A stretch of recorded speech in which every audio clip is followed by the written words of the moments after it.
आता सगळ्या कार्यकर्त्यांचं म्हणणं आहे की आपल्या आगामी ह्या निवडणुका 100% लढायला पाहिजे. मग ती नगरपालिका असेल, जिल्हा परिषद असेल, पंचायत समिती, त्या कोणत्या परिस्थितीत आपण स्वबळावर लढायला पाहिजे.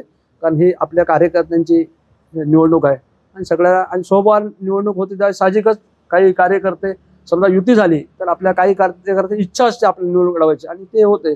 आणि काय होतं, ज्यावेळी स्वतंत्र निवडणूक होत्या पार्टीला सुद्धा ताकद मिळते, एक वेगळ्या प्रकारची ताकद आहे. म्हणून सगळ्या कार्यकर्त्यांचं म्हणणं आहे की कोणत्या परिस्थितीत आगामी ज्या निवडणूक आहेत हे 100% भारतीय जनता पार्टी म्हणून लढायला पाहिजे. 17 सप्टेंबर ते 2 ऑक्टोबर हा सेवा पंधरवडा भारतीय जनता पार्टी संपूर्ण देशभर त्याचं नियोजन होतं सेवा पंधरवडा म्हणून. त्याच प्रकारे त्याच नियोजनाची बैठक आज या ठिकाणी संपन्न झाली. 17 सप्टेंबर ते 2 ऑक्टोबर हा अशासाठी आहे की या देशाचे पंतप्रधान माननीय मोदी साहेब यांचा वाढदिवस आणि तो सेवा पंधरवडा म्हणून साजरा केला जातो.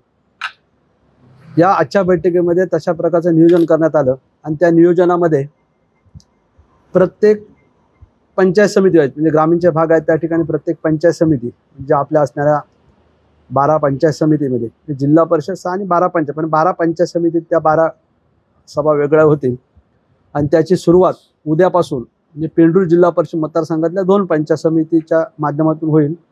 असे 14, 15, 16, 17 असे 20 तारीखला त्याची सांगता मालवण शहरामध्ये होईल. आणि त्या विविध प्रकारच्या ज्या सेवा सप्ताहामध्ये आहेत, मग त्यामध्ये वृक्ष लागवड असतील की दिव्यांग साठी जे काही कार्यक्रम असे बरेच काय मी ते आपल्याला लेखी ते सविस्तर सांगत नाही, त्याचे तुम्हाला मी प्रिंट देतो.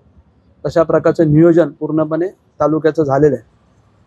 ह्याच निमित्ताने आपण प्रत्येक तालुक्यातील जे भारतीय जनता पार्टीचे कार्यकर्ते त्यांना तर भेटणार आहोत. त्याचबरोबर ह्या सप्ताहामध्ये ज्या ज्या लोकांना मोदी साहेबांनी केलेलं काम हे कसं प्रेरणादायी आहे ते लोकांच्याकडून पण आपल्याला समजून घेता येईल आणि लोक ज्या पद्धतीने उत्स्फूर्तपणे आपल्याला या सेवा पंधरवड्याशी जोडले जात आहेत आता ही चर्चा आहे त्याच्यामुळे त्याही गोष्टी लोकांपर्यंत जातील, विविध योजना लोकांपर्यंत जातील हे समजून सांगितण्याचं काम होईल. आणि हे सगळं करत असताना महत्त्वाचा मुद्दा आहे की आगामी ज्या निवडणूक आहेत, मग ते जिल्हा परिषद, पंचायत समिती, नगरपालिका निवडणूक आहे, या दृष्टीने सुद्धा एक तयारी व्हावी, त्याचा आढावा घेण्यात यावा अशा प्रकारच्या सूचना माननीय पालकमंत्री नितेशजी राणेसाहेब यांच्याकडून आलेल्या आहेत की आपण हा सेवा पंधरवडा साजरा करताना आपण प्रत्येक पंचायत समिती की गाव वाईज तिथे आपण तुम्ही त्या भेटी द्या, तिथे पण लोकांच्या काही समस्या समजून घ्या. आणि हे सगळं झाल्यानंतर स्वतः माननीय पालकमंत्री नितेशजी राणेसाहेब हे मालवण तालुक्यामध्ये एक बैठक करतील आणि त्याच्यानंतर प्रत्येक किमान एका झडकीमध्ये एक बैठक त्यांची कार्यकर्त्यांची लोकांशी संवाद अशा प्रकारचं होईल. आणि त्या दृष्टीने आम्ही सगळेजण आज त्याचं नियोजन केलं, ती माहिती द्यायची होती. आणि हे सगळं करत असताना सुद्धा या ठिकाणी भारतीय जनता पार्टीचे असलेले सरपंच आहे, शक्ती केंद्र प्रमुख, बूथ अध्यक्ष आहेत, त्यांच्यासुद्धा चर्चा केली. तर त्या सगळ्यांचं म्हणणं होतं की आज कोणत्या प्रकारे आपण हे सगळं फिरत असताना आपण वेगवेगळ्या विकासात्मक कामा किंवा इतर विषयावर आपण चर्चा करतो, पण ज्या वेळेला संघटनात्मक ज्या विषयात म्हणजे आगामी होऊ घातलेल्या निवडणुका जिल्हा परिषद, नगरपालिका, पण या निवडणुकामध्ये आपल्याला काय करायचं, कशा प्रकारे नियोजन करण्यासाठी एका ताकदीने आपण सगळ्यांना फिरायला पाहिजे. आणि म्हणून आपले जे प्रमुख पदाधिकारी आहेत, तिथे जे बसले सगळे प्रमुख पदाधिकारी हे सगळे आम्ही लोक गावात जाणार आहोत, म्हणजे आम्ही सगळे कार्यकर्ते, मग पदाधिकारी म्हणजे आम्ही सगळे कार्यकर्ते असे प्रमुख जाऊन त्या पंचायत त्या विभागात जाणार. त्या नगरपालिकेत सुद्धा 1-2 किंवा देवंद्य भवनला शेवटी सांगत होईल. हे सगळं हे घेत असताना, आढावा घेत असताना आपल्याला कोणत्या परिस्थितीत आता सगळ्या कार्यकर्त्यांचं म्हणणं आहे की आपल्या आगामी ह्या निवडणुका 100% लढायला पाहिजे. मग ती नगरपालिका असेल, जिल्हा परिषद असेल, पंचायत समिती, त्या कोणत्या परिस्थितीत आपण स्वबळावर लढायला पाहिजे. कारण ही आपल्या कार्यकर्त्यांची निवडणूक आहे आणि स्वबळावर निवडणूक होती तर साहजिकच काही कार्यकर्ते समजा युती झाली तर आपल्या काही कार्यकर्ते इच्छा असते आपली निवडणूक लढवायची आणि ते होते. आणि काय होतं, ज्यावेळी स्वतंत्र निवडणूक होत्या पार्टीला सुद्धा ताकद मिळते, एक वेगळ्या प्रकारची ताकद आहे. म्हणून सगळ्या कार्यकर्त्यांचं म्हणणं आहे की कोणत्या परिस्थितीत आगामी ज्या निवडणूक आहेत हे 100% भारतीय जनता पार्टी म्हणून लढायला पाहिजे. आणि त्या दृष्टीने आपण अशा प्रकारचा जो सेवा पंधरवडा आहे त्याच्यातच हा दौऱ्याचं नियोजन केलं. त्याची माहिती देण्यासाठी आपण आपल्याला या ठिकाणी एक खास करून बोलवलं.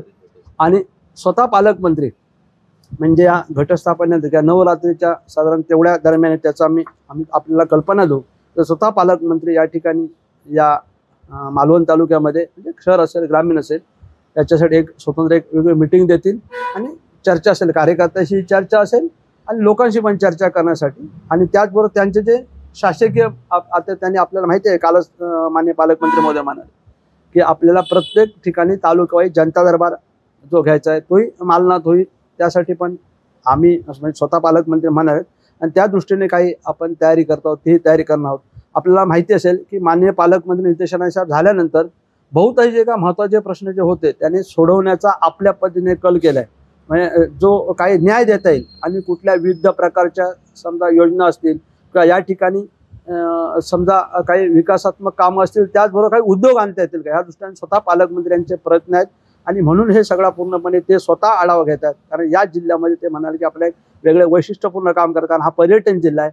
ह्या असा जिल्ह्याचं काम करत असताना पालकमंत्री महोदयांचं म्हणणं आहे की आपल्या तालुक्यात गावात किंवा ज्या ठिकाणी असेल शेवटच्या तळागाळातील माणसाला त्याचा खऱ्या अर्थाने फायदा व्हायला पाहिजे, अशासाठी त्यांचे स्वतःचे पालकमंत्री यांचे प्रयत्न.